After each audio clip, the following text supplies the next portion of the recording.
Y en base a este tema quiero dar la enseñanza. Las señales de los últimos tiempos. Jesús hizo la audaz declaración de que la generación de sus oyentes no pasaría antes del fin. Esto crea muchas dificultades para la interpretación, especialmente respecto al regreso final de Jesús. Los discípulos se le acercaron a Jesús y le dijeron: dinos cuándo sucederá todo esto y cuál será la señal de tu venida y del fin del mundo. Los discípulos se le acercaron a Jesús y le dijeron: dinos cuándo sucederá todo esto y cuál será la señal de tu venida y del fin del mundo. Esto es una pregunta muy interesante la que hacen aquí los discípulos. Y por eso quiero enseñar las señales de los últimos tiempos. Jesús hizo esa audaz declaración de que la generación de sus oyentes no pasaría antes del fin. O sea, esto crea mucha dificultad, como lo dije antes, para la interpretación, especialmente respecto al regreso o final de los tiempos. Ahora, ¿cómo debemos entender sus palabras respecto a su regreso? El último tiempo y el evangelio que es predicado a todas las naciones, estaba entonces cerrado Jesús en su marco de su tiempo. ¿Cómo armonizamos este relato? O sea, partamos por dar una mirada más de cerca en los versos 3 al verso 14 del Evangelio de Mateo, para que podamos entender más a profundidad lo que Jesucristo nos está diciendo. Mire, mientras Jesús estaba sentado en el monte de los Olivos, los discípulos se le acercaron por separado y le dijeron: dinos cuándo sucederá todo esto y cuál será la señal de tu venida y del fin del mundo.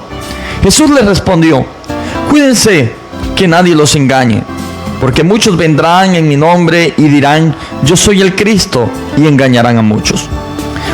Ustedes oirán hablar de guerras y de rumores de guerra, pero no se angustien, porque es necesario que todo esto suceda. Pero aún no será el fin, porque se levantará nación contra nación y reino contra reino, y habrá hambres y terremotos en distintos lugares. Todo esto será solo el comienzo de los dolores. Entonces los entregarán a ustedes para ser torturados y los matarán, y todos los odiarán por la causa de mi nombre. En aquel tiempo muchos tropezarán y unos a otros se traicionarán y odiarán. Muchos falsos profetas se levantarán y engañarán a muchos, y tanto se aumentará la maldad que el amor de muchos se enfriará. Pero el que resista hasta el fin será salvo. Y este evangelio del reino será predicado en todo el mundo para testimonio a todas las naciones, y entonces vendrá el fin. En tanto que yo sugiero posibles formas de entender este texto, tenemos que caminar con mucho cuidado y con una considerable medida de humildad. Aunque he lidiado con este pasaje durante muchos años, no propongo una interpretación infalible. Si bien estoy convencido de que mis conclusiones tienen su mérito, estoy consciente de que muchos cristianos a través de la historia han debatido esta materia y han llegado a conclusiones distintas. Yo simplemente sumo mi voz a la discusión. Ese es un tema de importancia delicada. Históricamente, ha habido diversas formas de interpretar la palabra de Jesús en Mateo capítulo 24. Algunos críticos dicen que Jesús simplemente estaba equivocado y por lo tanto lo consideran un falso profeta. Otros han tratado de interpretar el término generación como algo distinto o a un periodo de unos 40 años. Aún otros han argumentado que Jesús solo estaba hablando del futuro inmediato y no de su segunda venida y el fin de la historia tal como lo conocemos. Otros han señalado una doble aproximación al cumplimiento. Un cumplimiento primario en el siglo I y un cumplimiento definitivo al final de la historia. Este suele ser el caso de las profecías del Antiguo Testamento.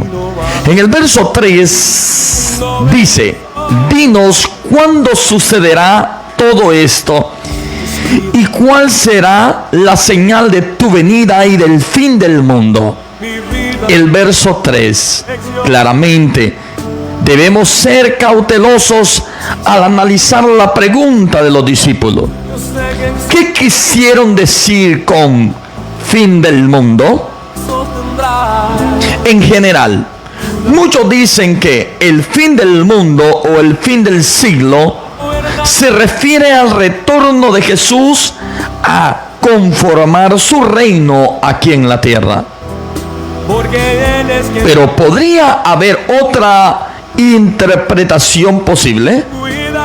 Normalmente, cuando decimos el fin de un siglo, nos referimos a una edad en particular definida por ciertas características tales como la edad de hierro, la edad de bronce, la edad del hielo. Muchos creen que este pasaje está haciendo una distinción entre la edad del siglo, entre la edad de los judíos y la edad de los gentiles. Para explorar el significado de el fin del mundo, consideremos el relato de Lucas del discurso del Monte de los Olivos, que nos da mayor información. Lucas capítulo 21, verso 20 y 24. Pero cuando vean Jerusalén rodeada de ejército, sepan que su destrucción ha llegado. Entonces, los que estén en Judea, huyan a los montes, y los que estén en las ciudades, sigan allí. Los que estén en los campos, no entren a la ciudad, porque esos días será de tribulación, para que se cumpla todas las cosas que están escritas. Pero hay de las que en estos días estén embarazadas o amamantando, porque vendrá sobre la tierra una gran calamidad, y sobre este pueblo vendrá la ira, y caerán a filo de espada y serán llevados cautivos a todas las naciones.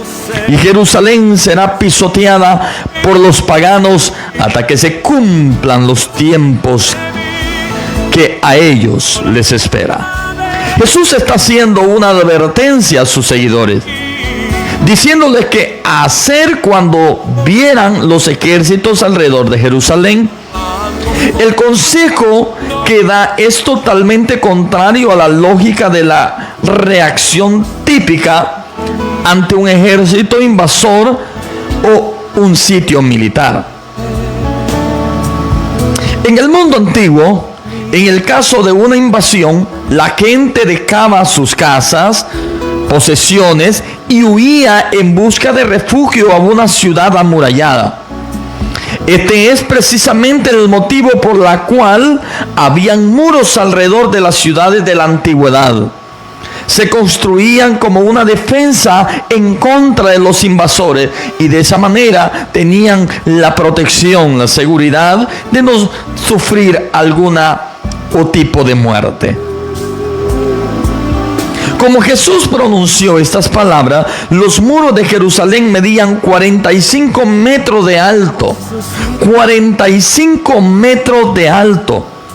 Cuando los romanos atacaron Jerusalén en el año 70 después de Cristo, tuvieron que sitiar la ciudad e incluso con su poder militar traspasar aquellos muros les pareció una tarea titánica.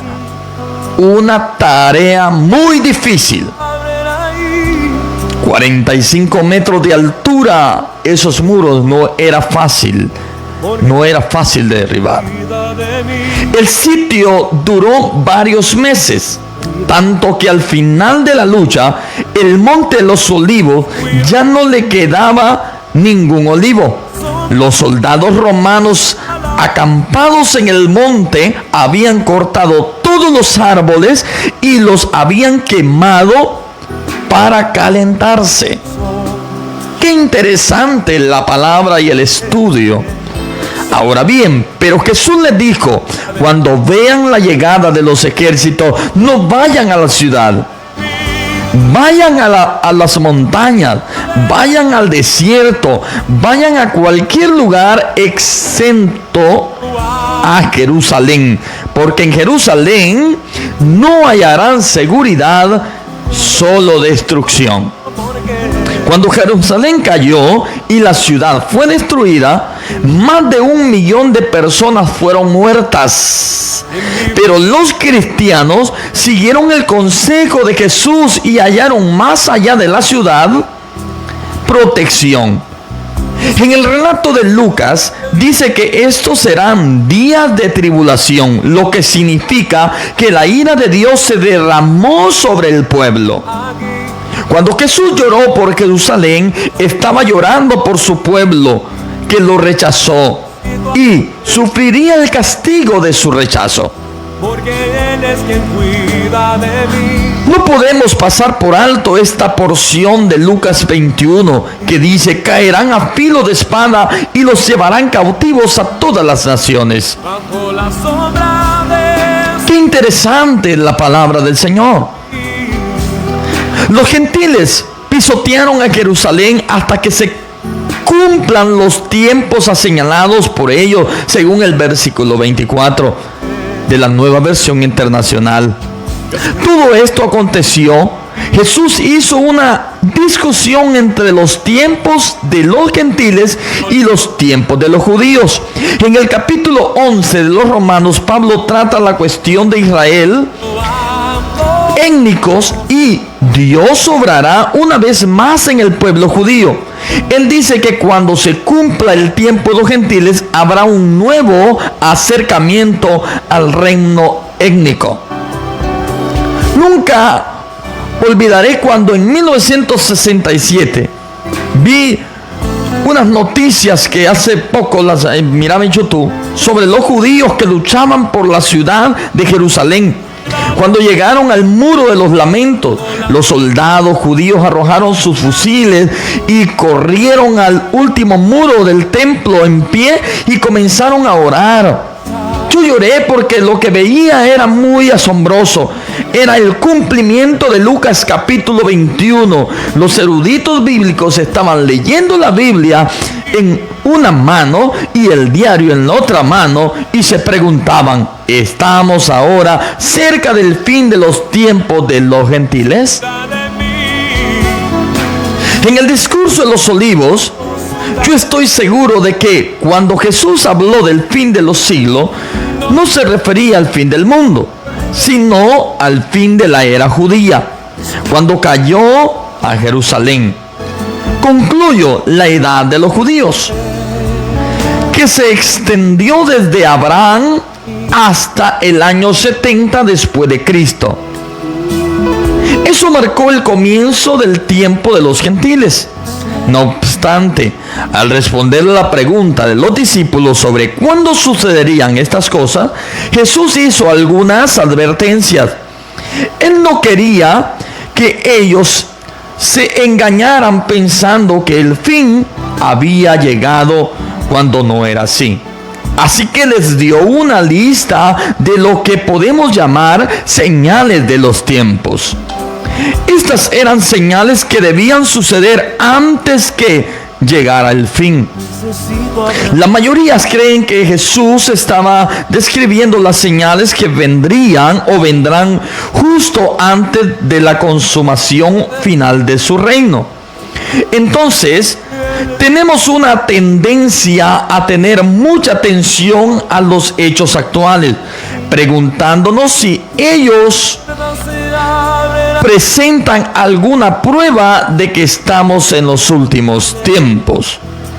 Ahora bien, pero si miramos atentamente este pasaje, descubrimos que Jesús no está hablando de las señales que gentilan el fin de los tiempos, sino de las señales que debían suceder antes de la destrucción de Jerusalén. Observe el pasaje con mayor atención. Dice la Biblia en Mateo 24, verso 5 al 8. Porque muchos vendrán a mí en mi nombre y dirán: yo soy el Cristo, y engañarán a muchos. Ustedes oirán hablar de guerras y de rumores de guerra, pero no se angustien, porque es necesario que todo esto suceda, pero aún no será el fin.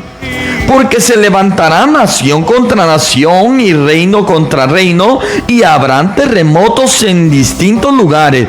Todo esto será el comienzo de dolores. Creo que Jesucristo nos deja claro aquí lo que quiere transmitirnos. Ahora bien, reflexiona sobre estas señales. Personas pretendiendo ser el Cristo, falsos profetas. Entonces, en primer lugar, hay personas que pretenden ser el Cristo. Hace algunos años, aquí a Honduras, vino alguien que se hizo llamar el Cristo y marcó a muchas personas allá en Comayagua con los 3:6, porque decía que él era el Mesías prometido. Entonces, hay muchas personas en el mundo que pretenden ser Cristo. También hay falsos profetas hoy en día que profetizan y dicen: Dios dice, cuando Dios no ha dicho nada. No es que esté diciendo que la profecía cesó.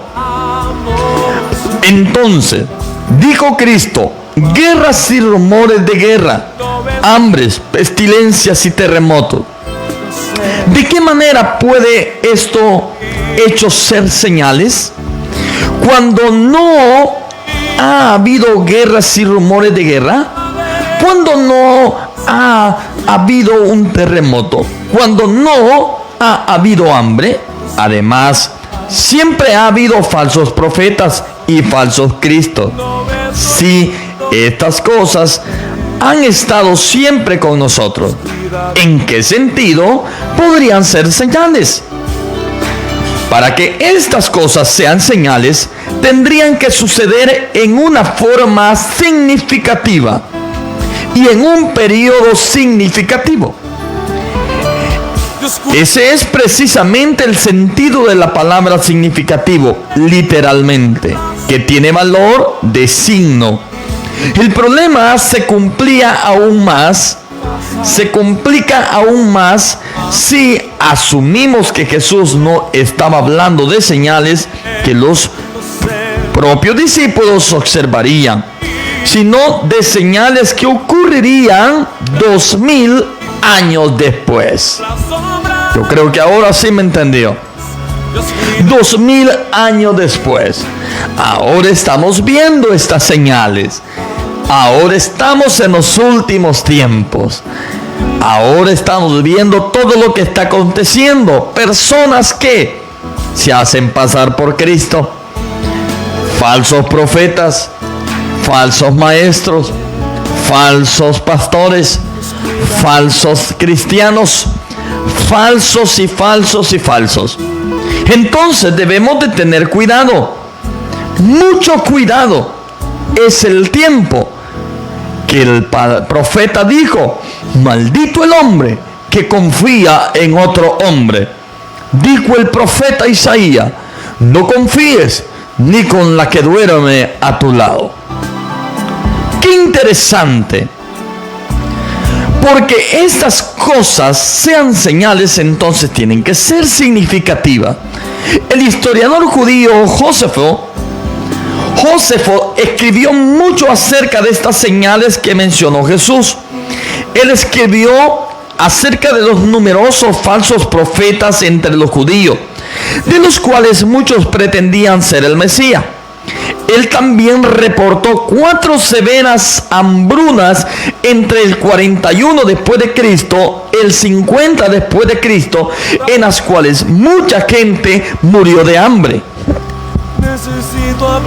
Él informa sobre dos graves terremotos, uno durante el reinado de Selígual y el segundo durante el reinado de Claudio. Luego vino Nerón, quien dio inicio a una persecución contra los cristianos. Interesante, lo que Cristo habló se cumple. Jesús alude a esto: entonces los entregarán a ustedes para ser torturados y los matarán. Y todos los odiarán por causa de mi nombre. En aquel tiempo muchos tropezarán y unos a otros se traicionarán y se odiarán. Jesús dice que sus discípulos serán perseguidos, muertos y se traicionarán entre sí. Esto también ocurrió bajo el reinado de Selículo y Nerón. El gran incendio que destruyó a Roma fue iniciado por Nerón. Yo sé que usted es un hombre que lee, que estudia. Ese incendio destruyó Roma. Fue iniciado por Nerón, según se cree. Pero con el fin de evadir la culpa, el acoso a los cristianos de encender el fuego, la cual desencadenó un tiempo de gran persecución. Incluso usó a los cristianos como antorchas humanas para iluminar jardines. En su demencia desató una terrible persecución contra los judíos, especialmente los que estaban en Roma. Él no estaba haciendo advertencia a sus discípulos del siglo I sobre lo que iba a suceder. Él estaba diciéndole las cosas que iban a pasar. Entonces, especialmente lo que pasó todo allí, incluyendo a los apóstoles Pablo y Pedro, que sufrieron en Roma, de seguro esto fue el cumplimiento de lo que Jesús dijo a sus discípulos. Jesús demostró que estaba en lo cierto. Todo lo que él dijo que sucedería realmente aconteció, y sucedió de una manera significativa para las personas a las que Jesús hizo estas advertencias. Él no estaba haciendo advertencia a sus discípulos del siglo I sobre lo que iba a suceder en el siglo XXI. Él estaba diciendo: estén vigilantes sobre lo que suceda de aquí hasta la destrucción de Jerusalén. Pero él tenía mucho más que decir, incluyendo la advertencia sobre la aparición de la abominación desoladora, que es otro tema más profundo. Entonces, es importante que entendamos los tiempos. ¿En qué tiempo estamos viviendo? La palabra de Dios es clara. Estamos viviendo los últimos tiempos. Ya no es los últimos siglos, edades. No, estamos los últimos tiempos. El reloj de Dios detenido. El tiempo de la dispensación de la gracia. El tiempo en la cual podemos acudir a Dios, porque muchos creen que serán eternos en esta tierra. Muchos creen que van a vivir muchos años, cuando no será así. Posiblemente muera entre unos 5 minutos, o pueda ser que falten 500 días. Pero el día y la hora de nuestra muerte, como la venida de Jesucristo, solamente Dios la sabe. Entonces, le he hablado de las señales de los últimos tiempos. Debemos de estar alertas, debemos estar preparados, debemos estar vigilantes, porque Cristo pronto viene. Cristo pronto viene. Ya no estemos desapercibidos, ya no estemos como desatendidos. Cristo viene en breve. y su galardón con él para recompensar a cada uno según sean sus obras. Y aquí yo vengo en breve, eso significa Cristo viene pronto. Espero esta mañana haya usted aprendido acerca de las señales de los últimos tiempos. Que Dios pueda bendecir su vida cada día más de una manera muy especial. Gracias, Señor, esta mañana por la palabra que ha sido enseñada conforme a los preceptos, mandamientos y decretos que usted nos ha dejado en las Escrituras. Gracias, Señor, por la sabiduría